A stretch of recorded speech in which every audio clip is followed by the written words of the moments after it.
Okay, there was a bit of a problem, and let us recap. This is part 4 of the Oblivion series that I'm currently creating for YouTube, for the YouTube platform, under the name of Christophe Bedard. This is my name, and I am playing Oblivion.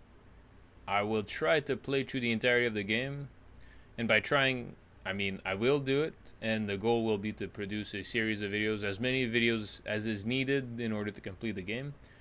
The problem is that I have recorded some footage and I lost the footage, and so I'll do a quick recap of what was done in between part 3 and part 4 so as to catch you guys up on where I'm at right now. And so I started part 4 previously, or part 3 ended when I was completing a quest in Skingrad, which seemed to lead nowhere. And in the previous video that I recorded, I had tried to complete the quest a bit further and did not get any real advancement on it. And so I decided to head to Kvatch instead to go help Brother Martin, which is in fact the son of Uriel Septim. And I am now currently talking to him in order to try to get him out of Kvatch and also potentially close the door of Oblivion, which is found in front of it. I've killed a few imps, and ultimately there was not a lot of things which were skipped, but enough so that this quick recap was deserved. And so let us continue our conversation with Brother Martin to see where we are heading. An entire city destroyed to get at me? Why? Because I'm the Emperor's son? I don't Apologize know. if I sneeze. Strange. It is spring. I think you might actually be telling the truth. What does this mean? What do you want from me? No. I'm sorry, but even if what you say is true, I won't abandon these people to their fate. I'll go with you when we can all leave here together.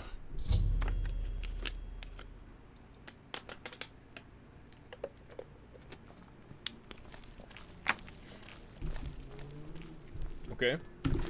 So this guy's he wants to be a hero.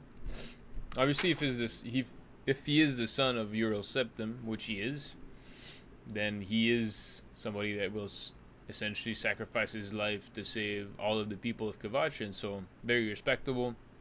Cannot really argue with that. I need to see if anyone in the camp outside Kvatch will help me rescue Martin and the other people trapped in the chapel of Kvatch. Okay.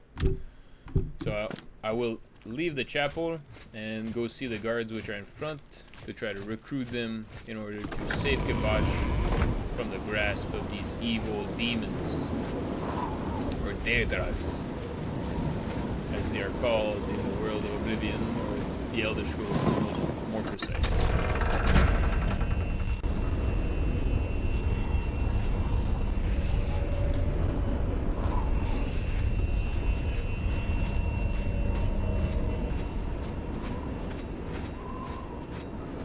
Pretty desolate landscape. I am assuming Kvatch did not look like this before the apparition of the gates of this one gate of Oblivion, because as we will see later in the game, this is not the only one which needs to be closed. It's like a portal to a form of hell. So again, these guys are more imps that come out of the portal. Whoa!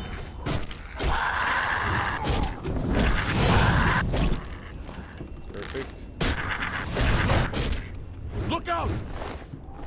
Too easy. These imps are quite low. They're not very difficult to kill.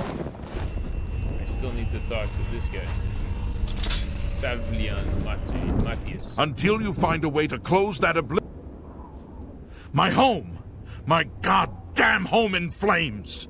It kills me that I can't get in there and do something! We couldn't have been any less prepared for this. Seems like they came out of nowhere. There were just so many of them. If only I had a way to strike back at the enemy. But we can't leave the barricade until that Oblivion gate is closed. What about Martin? You mean the priest? Last I saw him, he was leading a group towards the chapel of Kvatch. If he's lucky, He's trapped in there with the rest of them. At least safe for the moment. If he's not...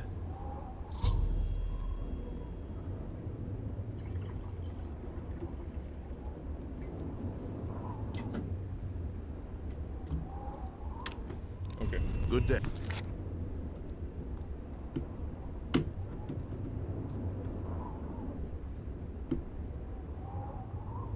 Yes, okay, so what are your instructions? Until you... Until you find a way, what? Some kind of port... They've opened one. Let me reset Until this. you find a way to close that Oblivion gate. Okay, I thought, okay. Bye. I'll find a way, I'll just go in there. Just sending me in there like freaking... Okay. You know what? No challenge is big enough for me.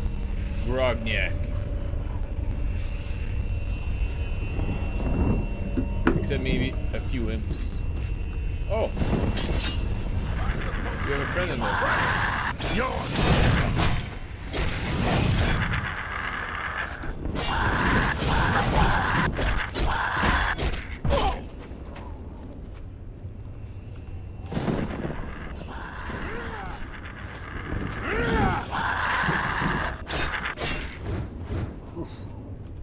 I'm trying not to hit this guy. He's just going haywire. Running at everything. Thank the Nine. Hello, my friend. I never thought I'd see another friendly face. The others... taken. They were taken to the tower. Okay, so let's head to the tower. Captain Mattias sent us in to try and close the gate. We were ambushed, trapped, and picked off. I managed to escape, but the others are strewn across that bridge. They took Menion off to the big tower. You've got to save him. I'm getting out of here.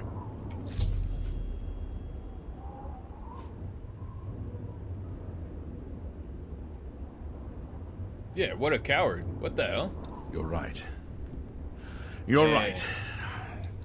I can't just leave poor Menion to his fate. If he's still alive, we've got to try to save him. All right. Lead the way. Let's find Menion and get out of here.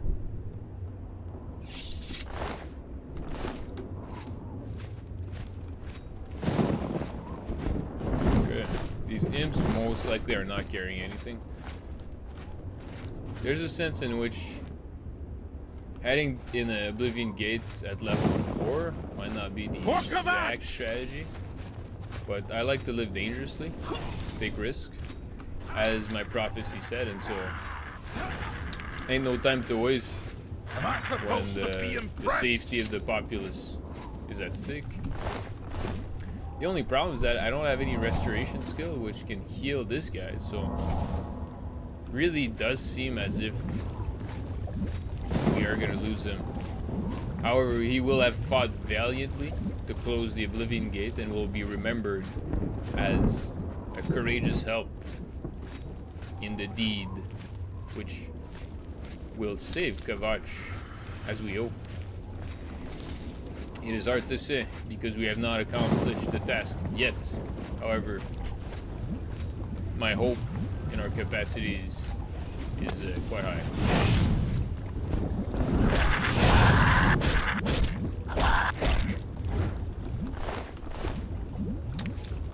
Perfecto. Bloodgrass is very good for alchemy. As we have said, we are a potion master. Not we, me. Sometimes I talk in the way which accounts for more people than me because technically I am trying to save the entirety of Cyrodiil. Tamriel. More Tamriel than Cyrodiil because as far as I'm concerned, these Oblivion portals have not been opened in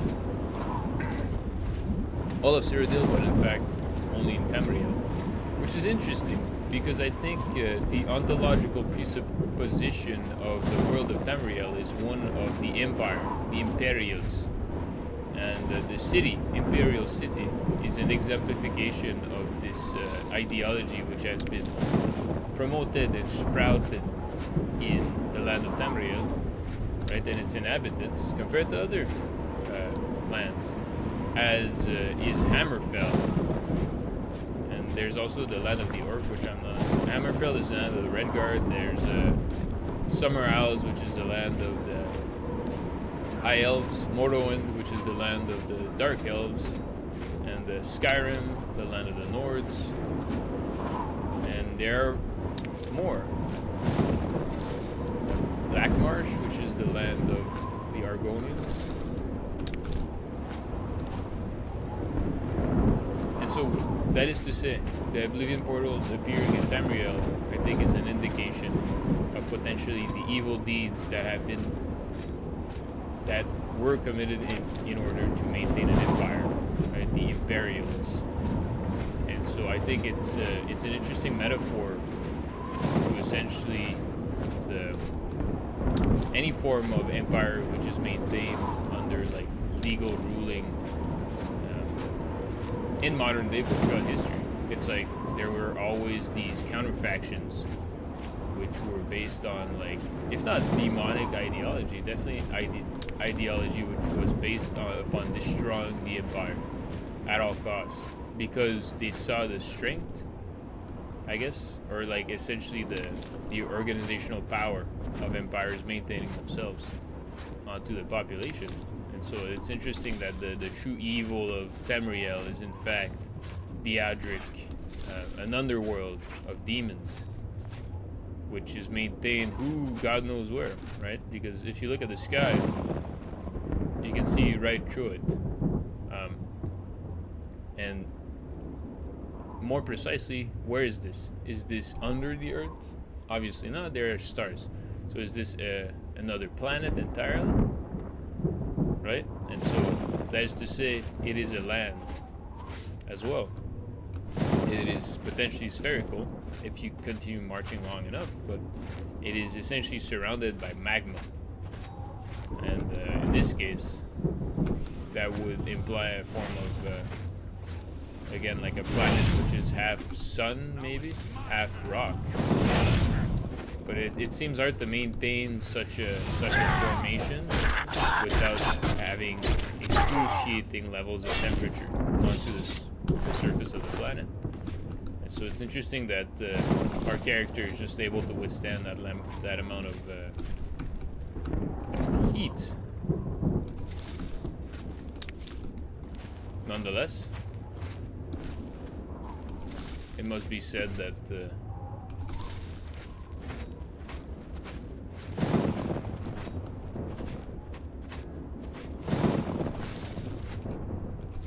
as far as trying, it is quite a convincing story, because these portal to hells might be seen as like the underground, maybe, or precisely just another world entirely, which is trying to conquer Tamriel, because they saw essentially the mythology of the Nines, right? The gods which have maintained the kingdom alive through their forces, and their united forces. And so it's interesting because you have to accept this metaphysical understanding of reality within Tamriel in order to understand the royal ruling, or the imperial ruling, precisely.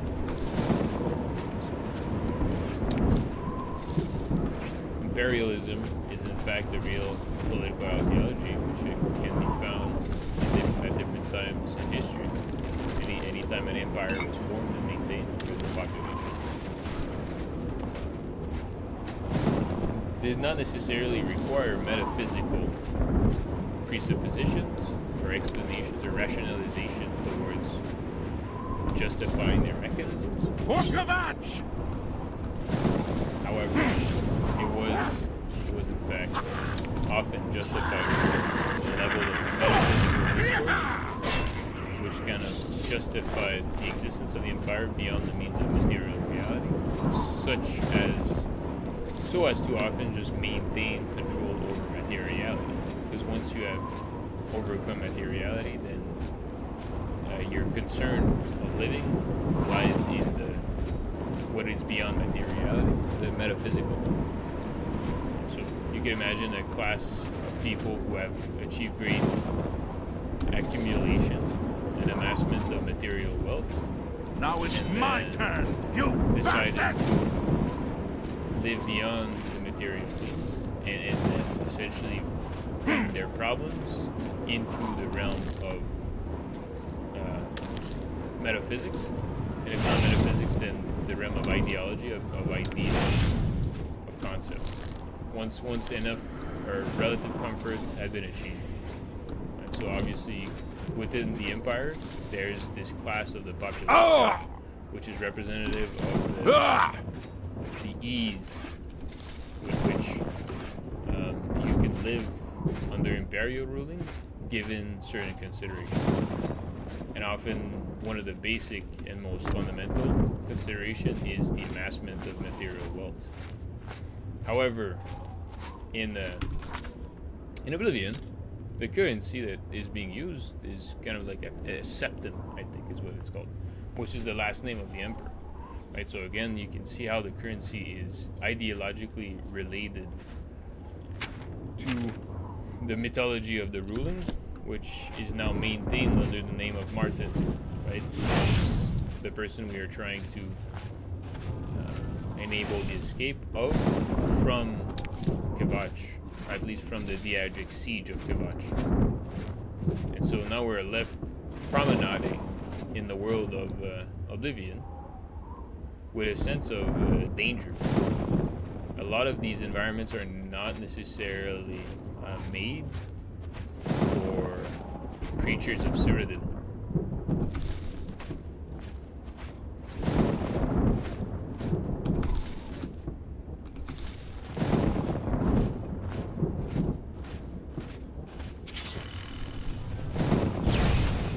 So I thought maybe I could harvest these landmarks, but they are in fact just I'll try to kill this imp. Nope, that's not the intended result.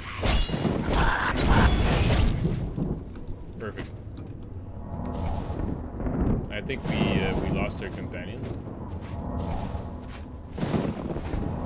So again, like if you're interested in understanding the mechanism by which rulers impose their authority onto the population, but also essentially beyond imposing their authority, you have to understand that there is an integrative form to imperialism, which is precisely that a part of the population starts understanding the metaphysical proposition of ruling and then essentially live within it, which is the precise function of that metaphysics.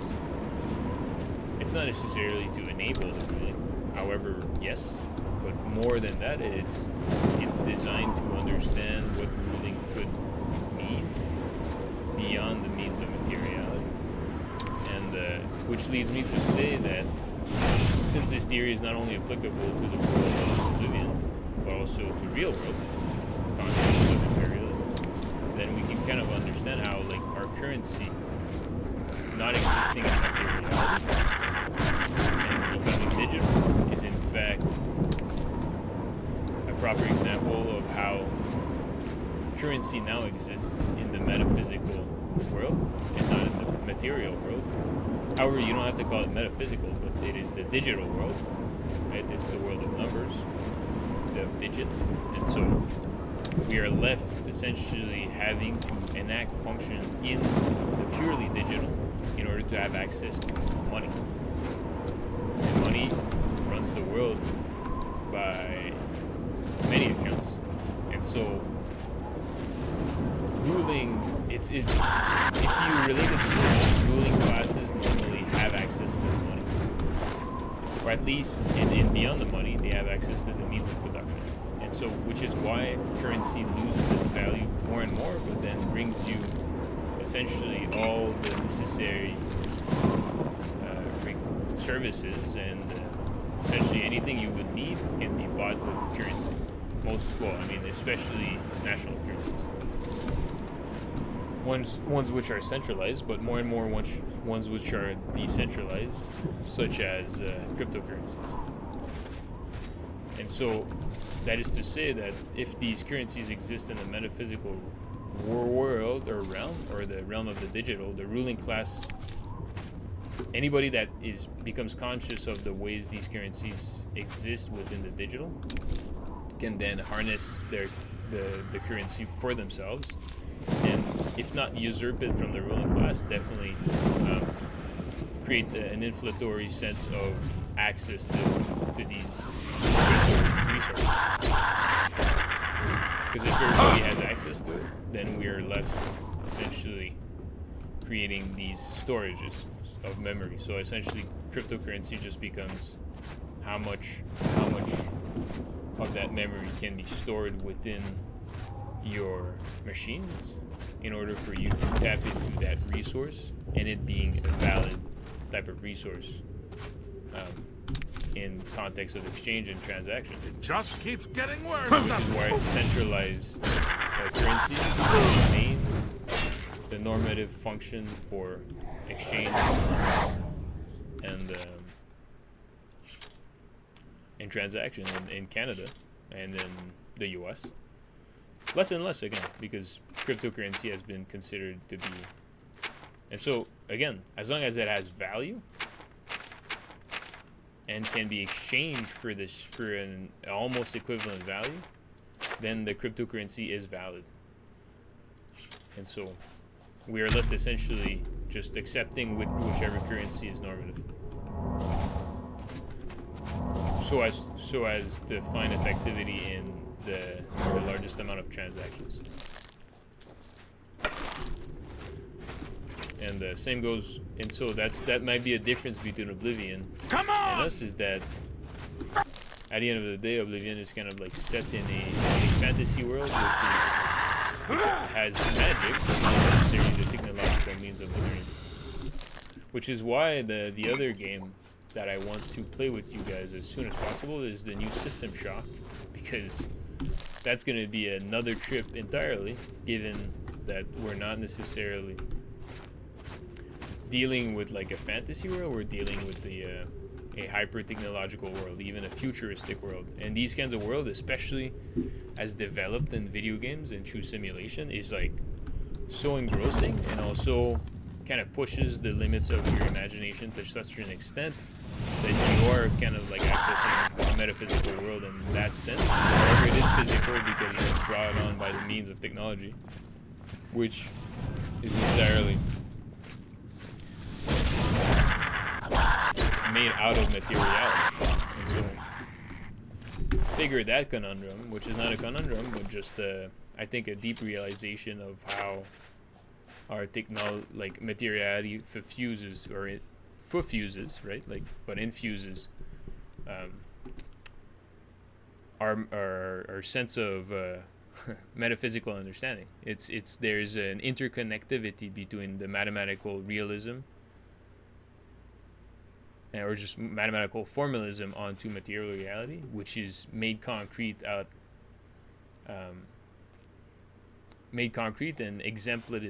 exemplified through video games. It's like video games is, to some extent, just a recreation of material reality within a material product. So it's like a double mirror. It's twice represented, and once we achieve almost perfect representation within the screen, and in fact with VR it's even more encompassing in terms of our perception, obviously the eye being the mechanism by which we can remodelize material reality within the screen. So but if we have a photorealistic is what I guess the goal, or the goal would be photorealistic in the sense that the video game would enact like a picture taken from a camera. Then we would have almost we could live in any form of metaphysical world imaginable, given the constraints of development and imagination of the computer. Imagination in the sense of not only the mind's eye, but what type of image can be produced by the computer.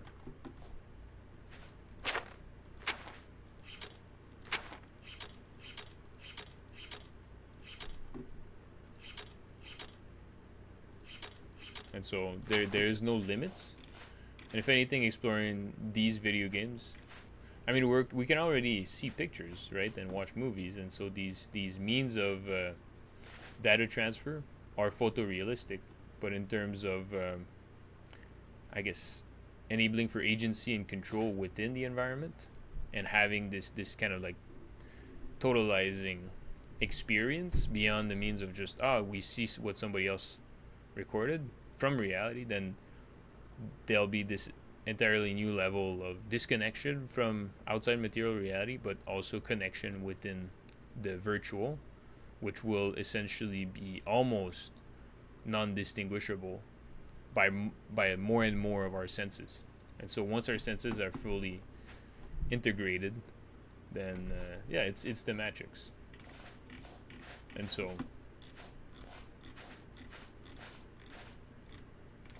at the end of the day, I think living in the matrix is just what we do anyway. Once we have spent enough time using technology,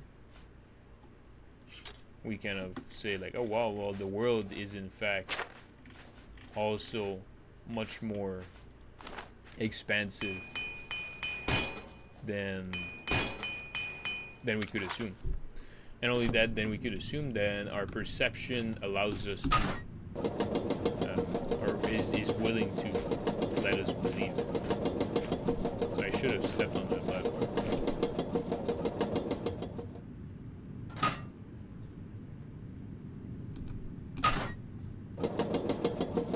Okay. So I get on that platform as soon as I pull the lever. But I think any viewer which will watch this video will understand where I'm coming from when I say that the distinguishment between the virtual and the concrete materiality is kind of like lessening more and more through the means of technology. And so we're arriving at like a precisely, I would call it a double mirror, but you could really see it as an infinite mirror if you look about the potentialities which arise out of it. Because you could imagine these potentialities, yes, creating like a contingent map which kind of like spreads out like a sphere or like just even a plane. But ultimately you could imagine it spreading out onto a direction into infinity based on their contingencies. And so it's like a piercing arrow which has a trajectory and like a velocity which is essentially centrified, as a center.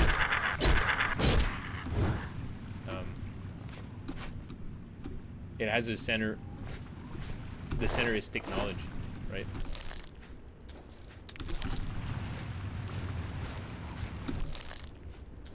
And so obviously the momentum or the force of contingency that the concepts will take the further they are from the center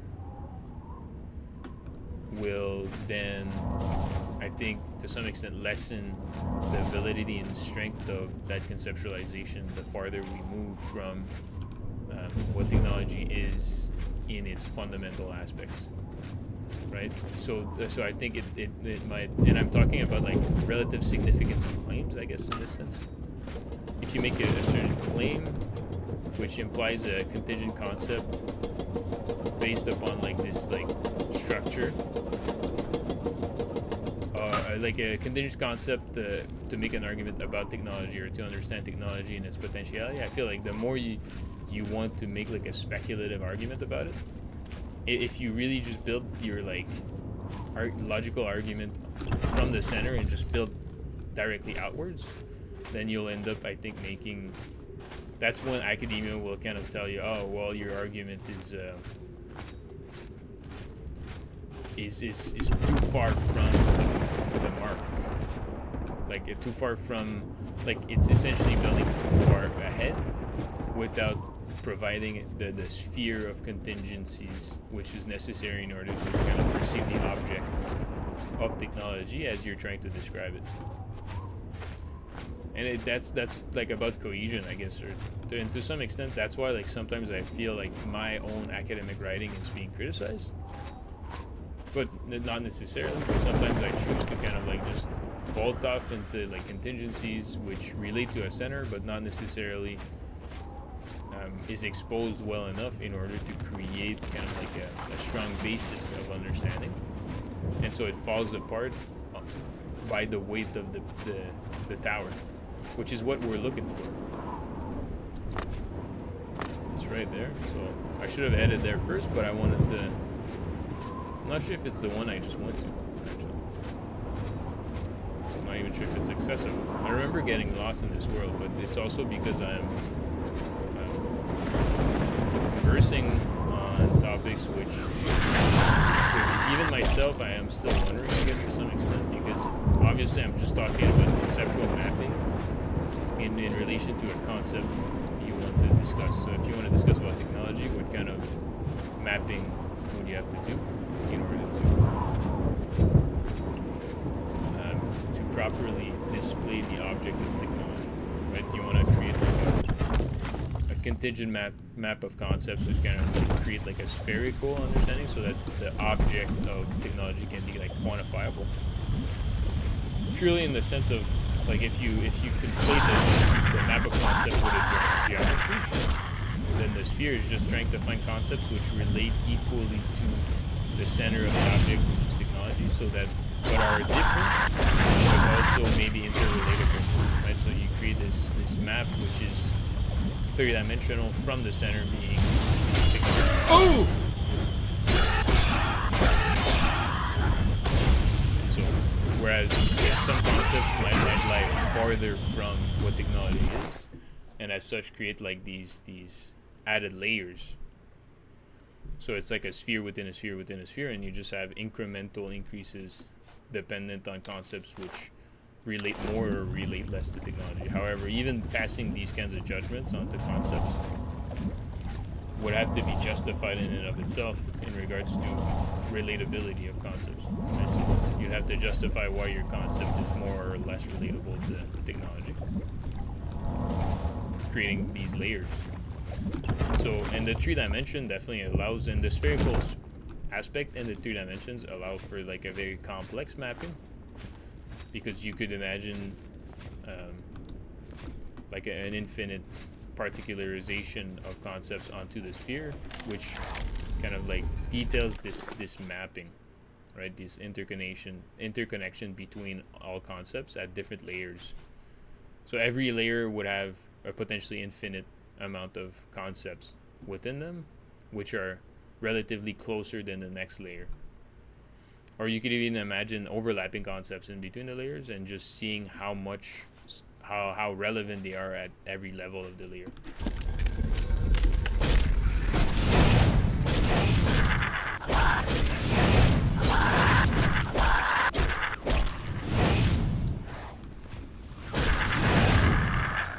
And now I just gotta make sure I kill this guy.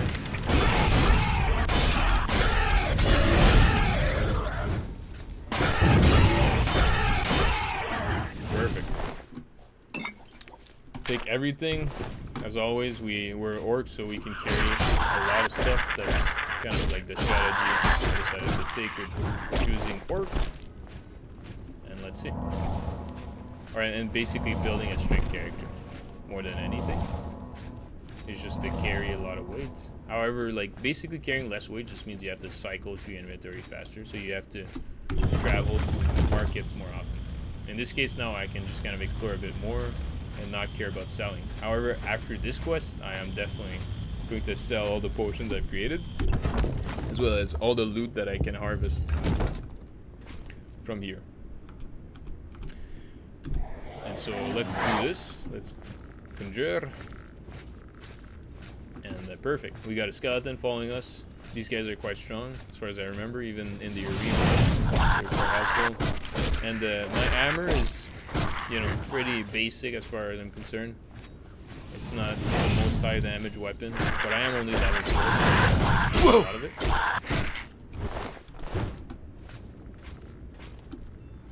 And we don't want to, well, maybe we'd like to go explore the other tower. There's no reason why not. And perfect, our conjuration is increased. And so, yeah. So, to return to the exposition that I'm doing, anyone who's interested, please ask any questions regarding what I'm trying to explain conceptually. I can draw it to you It's the image is quite visually clear. However, in language it does not translate necessarily the same way. Oh! And so whoever makes this, let me just develop on the idea in a fuller way. So that you may believe that what I'm saying is in fact reasonable. It's just maybe I'm not explaining it Quickly, exactly the right way. quickly, there's no time. You Now must we get to can the top of minion the large Bonel. tower. The Sigil Keep, they call it. That's what keeps the Oblivion Gate open. Find the Sigil Stone. Remove it and the gate will close. Hurry! The Keeper has the key. You must get the key. And I can even give more exposition. I thought this cage would have been opened by the key. I did get the key. Maybe, yeah, that's not even reasonable, eh? 43 to carry one item. What I could do is, it does do a lot of damage. And you know what, like, I want to dress as a, I want to get the Diageo stuff, so I will get rid of this terrible hammer. And equip this guy. Feels kind of good, actually.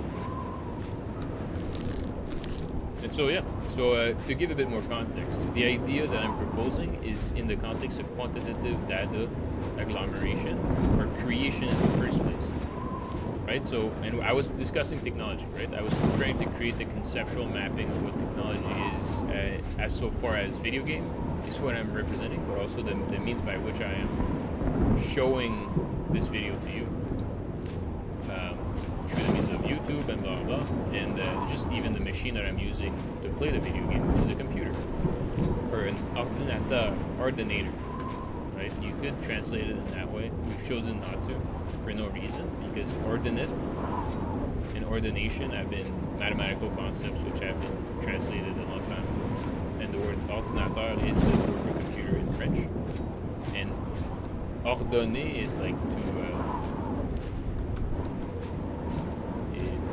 there's this, let me define it appropriately. Ordonner is just to organize, right? Which is the function of a computer to organize pixels in certain specific organizational patterns so that it appears in a certain way, not in another, right? Creating the order which we see. And so in computer, like computation is also a very important aspect of the computer, precisely, right? And so we're left with this kind of like gap in language again between French and English. It's not necessarily a gap, it's just a difference of emphasis through denomination as to what the technology can provide, because the technology provides much more than what the name is, and precisely creating a quantifiable object, defining what a computer is in its most total aspect, from the basic materials which create it to the outer rungs of like the social impact of the existence of computers, is kind of like what I'm talking about when I talk about defining the object of quantization of quantitative data. And so the work of a scientist would essentially resemble enabling for this complex map of like contingent concepts with varying levels of weight of relatability, or just relatability, measure of relatability. And so you'd place the concepts closer, or maybe even, again, closer is not necessarily the best way, but it could also just be like you create channels in between all concepts, and you see how, and the channel will tell you what the significance of interrelatability.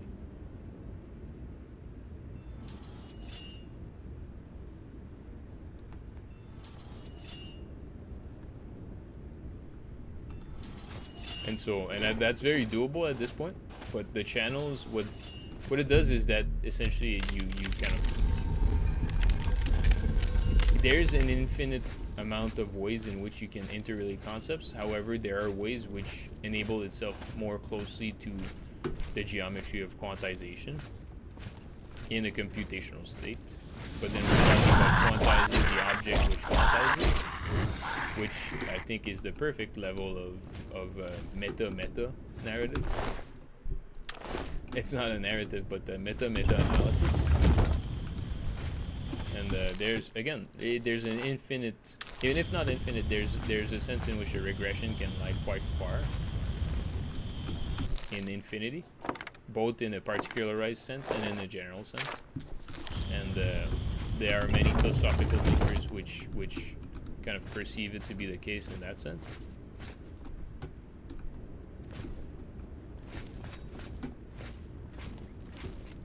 And so we're kind of left with this kind of like infinite progression and infinite regression as a way of understanding the quantifiable object, which leads us to again be kind of not necessarily sure as to the way in which the object should be quantized, regardless of what academia says and what science has said so far. And when I say regardless, I should rather say including what academia and science has provided so far, but beyond the means of science and academia, because these are not the only systems of understanding and knowledge which provide understanding of what I'm discussing, the object of quantifiable data, right? Because quantifiable data is only quantifiable on the basis of relative importance, potentially, or essentially you kind of assume it's quantifiable because it's supposed to represent something, but what it does represent varies in between in regards to significance in different systems of understanding. And so leaving us to say, well, some types of quantitative data might represent something very significant for some perspectives and also kind of be treated as meaningless within the purview of another perspective, whether it be academic, scientific, or precisely social, cultural.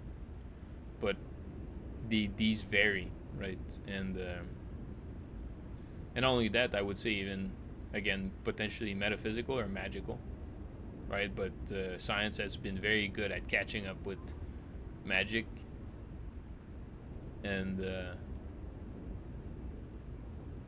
as well as alchemy is a good example, but also just catching up with material reality, and again, what lies beyond it by example of what I'm doing right now, playing a video game on the screen, and imagining that 60 years ago these kinds of technologies were not even conceivable through the means of certain structures and organizations of material reality, such as is the computer.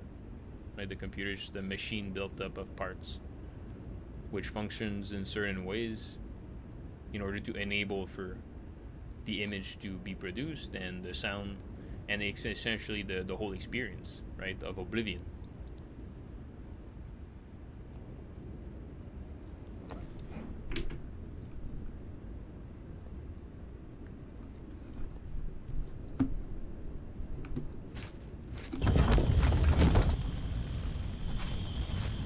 So there's, oh, and by the way, you guys, I'm in Toronto right now, and I am currently just playing some shows with some friends outside.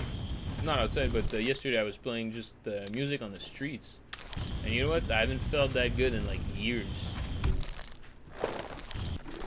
That was a great experience, because to me, like, precisely when you spend a lot of time studying these kinds of things, such as science,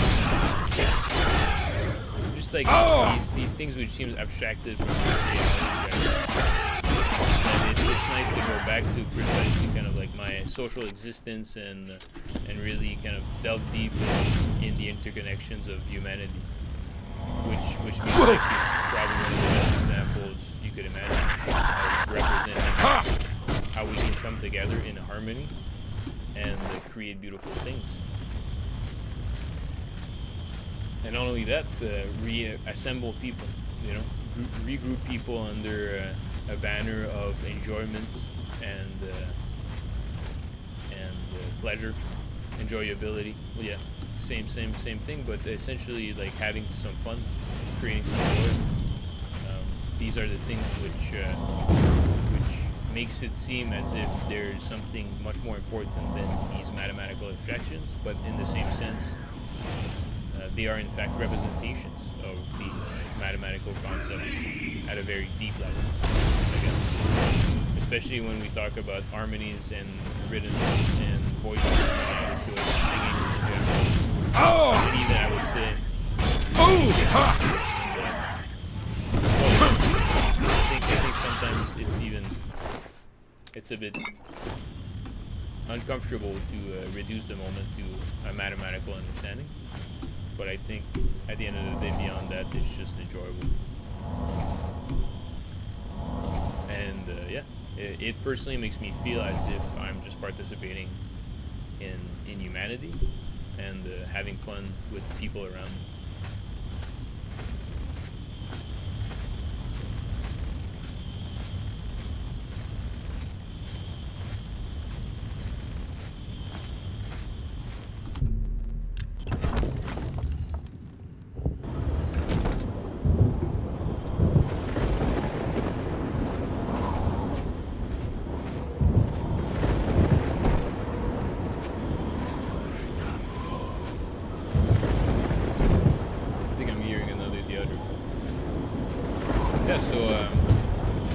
If ever you're in Toronto, you might be able to catch me playing a gig somewhere.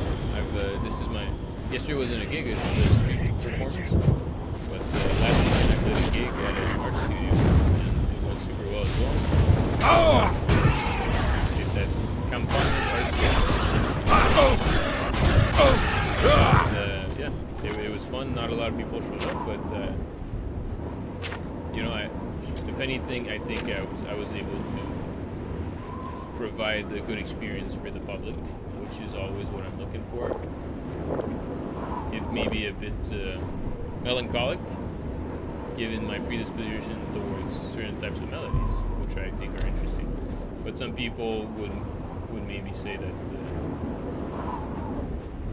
I also went to see a symphony this weekend. It made me feel as if a lot of the melodies that I use are maybe a bit too melancholic for the melodic palette of humanity potential. But to me, it's like, well, music is just frequencies put together. And so there's this sense of order, but there's also this sense of freedom when you play the music, because the structure is open-ended. The popular whoa! Make you the pop harmonies. You know, the pop harmonies are created through certain intervals, which are interesting, but not necessarily. Again, there's much more exploration to be made in music than in these intervals. However, I think people, the type of criticism that I receive normally in this context is like, people who know how to play music will enjoy these types of structural compositions, whereas people who enjoy music for the feeling will rather enjoy the ones which kind of are representative of just only certain intervals. And so these intervals are, and in this sense, it's about understanding how to interplay between both, and potentially understanding that certain contexts only requires one.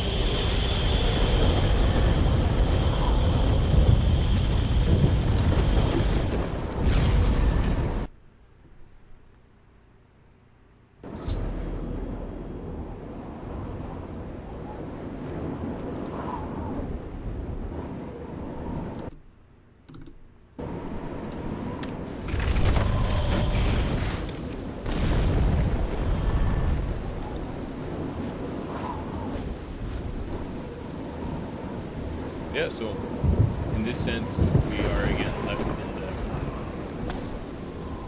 the, I guess, like, we are in Oblivion. That is why these types of topics, I might diverge on the topic depending on how entertaining the game footage is. This guy before he kills me.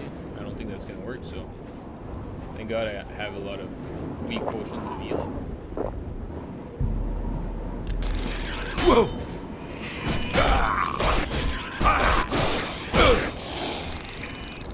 Whoa! Try to mimic the voice of the orc, right? Perfect. This guy's hitting me. There's another clan fear over there. Yeah, so I'm definitely not strong enough for this place. So I did conquer the gates of Oblivion. So I'll go see the captain, maybe try to repair this mace. That's why I'm doing no damage. I don't even think I can repair it, to be honest. Oh yeah, I can. Perfect. My armor is quite low too. That's why I was taking so much damage. Okay, so tempo-wise, obviously I made a mistake there. I should have repaired my stuff. I've now like drank a bunch of potions. Potions are not the end of the world, especially with the amount of money I got right now. And not only that, I'm going to go sell. So I'm going back to Imperial City, the city of the Imperials. You closed the gate. I knew you could do it. This is our chance to launch a counterattack. I need you to come with us. You've got far more combat experience than these men. Are you able to join us now? I can wait, but not for long. We've got to move quickly before they have a chance to barricade the city gate. I'm ready, let's For go. Kvatch! No, that's not what I wanted to do. Okay, no, I'm leaving.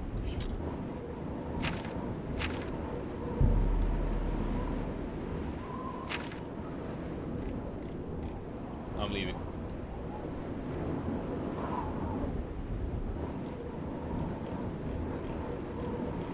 I'll go back to the arena, actually.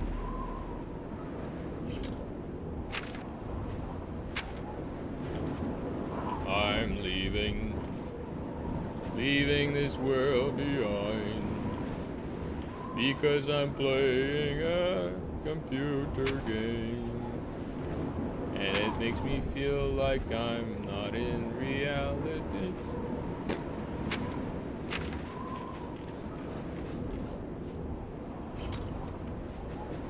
Another level. Perfect. Go to the market district. And we got a bunch of stuff to sell, and they like us over there, so we're Gucci. I think equipping Deodric equipment in general is seen as very terrible. And so let's equip a steel axe and pretend as if we're good guardians. Which we are. And we have to go to sleep, so let's go to the Merchant Inn. And as Plato said, right, the responsibility of the Greetings, civilian in go the ahead, metropolis please. is to be a guardian. I do have... Very... And if you listen to the Plato's Take Republic, care. the exact definition of existence in the metropolis is the existence of the guardian, right, the one that protects. And the guardian, in fact, is the father of all, and sees everyone as a relative, which is why these conceptual mapping of interrelatability between concepts can in fact be seen to be also human.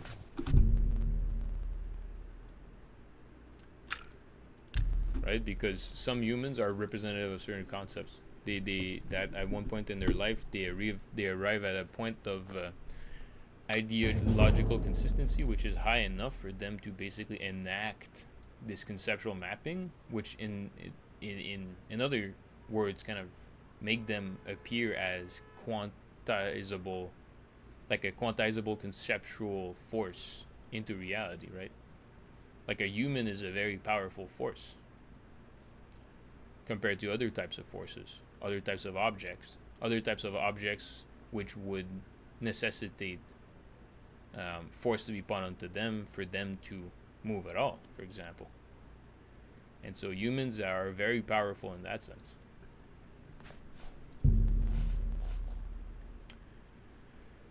Which is why I I am quite intelligent, and so I will continue to further my intelligence and endurance. Yes, because I have enough willpower, and as you can see, I will abandon personality, speed. Okay, these two things to me are not important. I am neither a personable person, but I am in fact a guardian, right?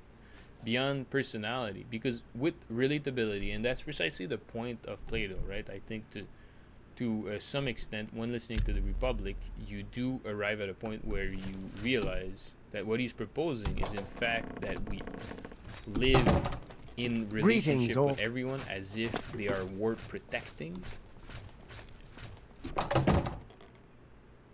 and worth treating them in a just and fair and equitable way, right? But justice is precisely what Plato is enamored about at the most fundamental level in the Republic, how to be a just person in society. Welcome to a fighting chance. For the right price, you've got a lot to learn. I got a bunch of money too. Knowledge. I'm willing to you've got a lot. Have a look around. Perfect. You won't So find better prices in all Tamriel. another level increase. Let's sell this guy. Sell this guy. Oh, that's good money. Good money. A good. And then this guy is a lot of money, and I don't need this stuff at all. So, and since I am playing with the steel war axe, I'll be equipping the shield. Perfect. Sell these minute goods. They're still worth picking up. Not the bouquet of flower, but these other minute goods are. If you can barter a bit higher, you know, any increase in 1 gold will make a significant difference. Thank you. In the long run, if you Knowledge do a lot of is power. mercantilism and Be seeing you. you see, knowledge is power, and so I'm listening. she will tell you. And the Guardian is in fact Plato's representation. Any of friend a of the modern society is a individual in friend of metropolis. mine. Have a look around.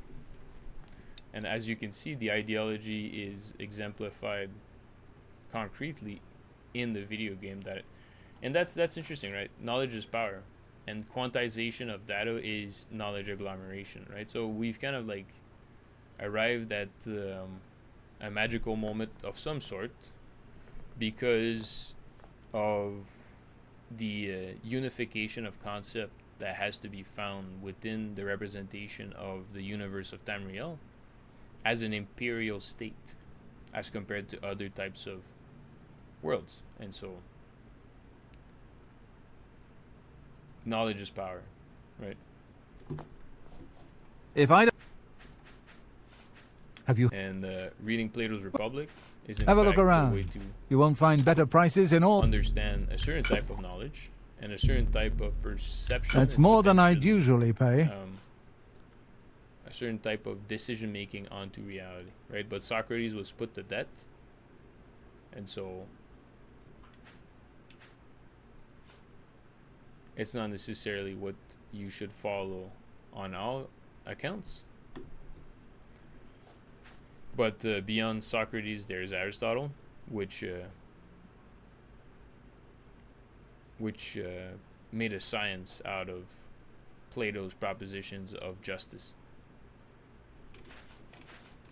which is again to act as a guardian of the people, because he makes a very strong dialectical argument, right? He has a dialogue with another character. I don't remember the name of the character, but essentially the character represents a well-off common man who potentially has people under his working, under his tutelage, or at least under working conditions, contractual conditions. And so he's kind of dialoguing to say, okay, what is the meaning of justice? And the person is kind of rhetorically returning with the most You got a... basic That's or maybe more than I... commonsensical by the times of the Greeks.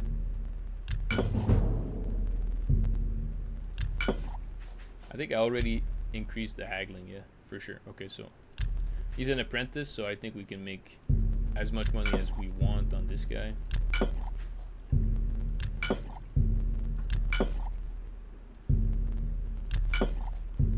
And we'll sell just a bunch of stuff. Potions are like just all in all very good. Potion of cure, these are good. Potion of healing, these are good. Potion of night eye, that's not too bad. Potion of respite, very good. Weak potion of agility, yeah, why not? Resist magic, that's not too bad too. We could have even used it in Oblivion. So okay, so essentially what we got here is pretty good. What I'll do is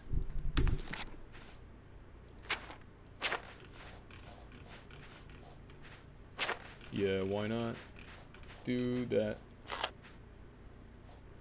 Okay, so we'll try to make potions with the stuff we've gotten from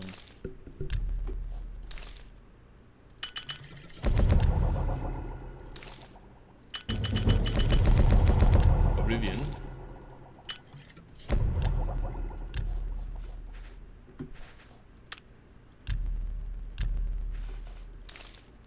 Let's try the filter option.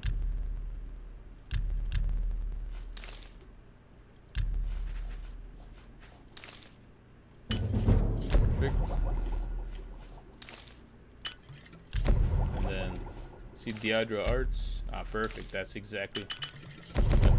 Good stuff. Good stuff. It kind of brings me to imagine and to talk about like the types of creation which have been done by humans in the realm of art, which really pushes the boundaries of reality through the means of technology and just image in general, like movies, certain types of movies. And I mean, I've been filming stuff, I've been creating content for different platforms, just in the hope that potentially people would be interested in seeing what I produce. And it doesn't necessarily seem to be the case, which is fine by me, because at the end of the day, if it has to be, have a look around. You won't find better prices in all Tamriel. So I'm not gonna necessarily push the trajectory of history. That seems a fair. In any you drive a hard bargain. Direction, other than to say that I'm just here and I'll continue to live, because there's no reason for me to not do so. And only a good price live by for certain a good principles, which are somewhat delineated. You've made a good bit of gold. Republic. I thought it's an interesting and thought-provoking book by all means. Goodbye. Because questioning the principles of justice, I think often justice is something that is so intrinsically assumed by a lot of people that we tend not to question the mechanisms of justice and how it's applied onto the population. And so in that sense, you're kind of left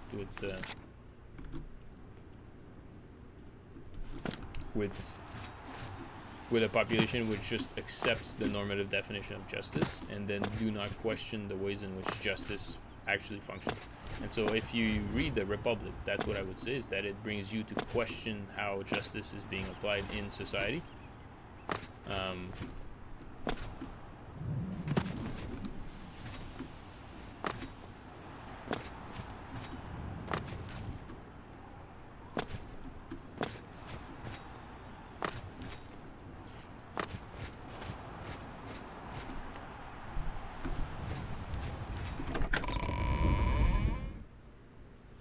Yeah,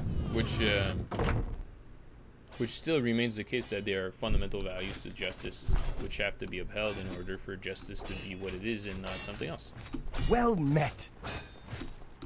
And so on that note, I'll end the video for part 4, and hopefully that was an interesting conversation to be had on the concept of video games and the technology in general, but also the wonderful and fabulous game of Oblivion has it predicted the dialogue, the internal dialogue I was I'm a having busy man. with the characters which they are proposing, especially in the market area, which is a representation of currency being acquired and maintained.